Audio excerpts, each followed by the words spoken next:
ሃይፐርፒግሜንቴሽን ወይም የቆዳ ቀለም መጥቆርና መቀየር ሁሉም ሰው ጋር ያለና የተለመደ ችግር ነው።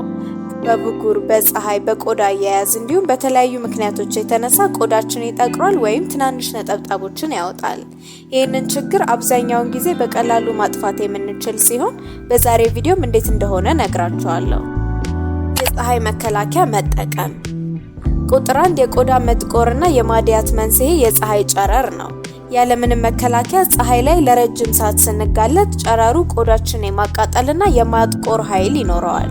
ለዚህ መፍትሄ ደግሞ ቆዳችን ከፀሐይ መከላከል ሲሆን በመጀመሪያ ከ30 SPF በላይ ያለው የፀሐይ መከላከያ ጧት መቀባት አለብን። ከሱ በተጨማሪም ፀሐይ ላይ ስንሆን ኮፍያና ጃንጥላ በመያዝ ቆዳችን መጠበቅ ይኖርብናል። ቆዳን የሚያቀሉ የስኪን ኬር ፕሮዳክት መጠቀም። ቀለል ያለ የቆዳ መጥቆርና የቀለም መቀያየር በአብዛኛው ጊዜ በቀላሉ በትክክለኛው የስኪን ኬር ፕሮዳክት አጠቃቀም የሚጠፋ ነው። እነዚህን ፕሮዳክት በአግባቡ መጠቀም ቆዳችን በጣም በቀላሉ ትክክለኛው ቀለሙ እንዲመለስና ተመሳሳይ ቀለም እንዲይዝ ይረዳል።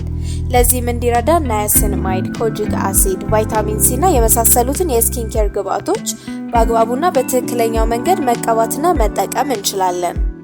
የሞተ ቆዳን ኤክስፎሊየት ማድረግ። ቆዳችን ኤክስፎሊየት ስናደርግ የላይኛውን የቆዳ ክፍል ስለምናነሳው የጠቆረውና ያረጀው የቆዳ ክፍል አስወግደን አዲሱንና ጥርት ያለውን ቆዳ ወደ ላይ እንዲወጣ እናደርገዋለን። በተለይም በብጉር ምክንያት ለሚመጣ የቆዳ መጥቆር አሪፉ መፍትሄ እንደነ ግላይኮሊክ አሲድ፣ ላክቲክ አሲድ እና ሳሊሲሊክ አሲድ ያሉ የኬሚካል ኤክስፎሊየተሮችን መጠቀም ሲሆን ቆዳችን ላይ ሌላ ችግር እንዳያመጣ ግን ከፍተኛ ጥንቃቄ ማድረግ አለብን። ብጉርን አለማፍረጥ።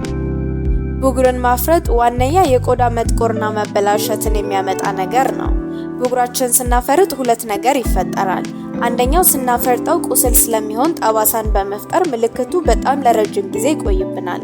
ሁለተኛ ደግሞ ጥንቃቄ ከሌለን የብጉሩን ባክቴሪያ ከአንድ ቦታ ወደ ሌላ ቦታ በማዳረስ ተጨማሪ ብጉር እንዲወጣብን እናደርጋለን። ብጉራችን አለመንካት ይህንን ሁሉ ችግር ስለሚከላከልልን የማፍረጥ ልምዳችንን መተው አለብን። ከዚህ በተጨማሪም ያለምንም ምክንያት ፊትን መነካካት ሽፍታና ብጉርን ስለሚያመጣ ፊታችንን መንካት የለብንም። ቀጣይነትና ትዕግስተኛ መሆን። አብዛኞቹ የቆዳ ችግሮች በአንድ ሌሊት ልናከማቸውና ልናድናቸው አንችልም፣ ጊዜም ይፈጃሉ። ሁልጊዜ የእኛን የማያቋርጥ ልፋትም ይጠይቃል።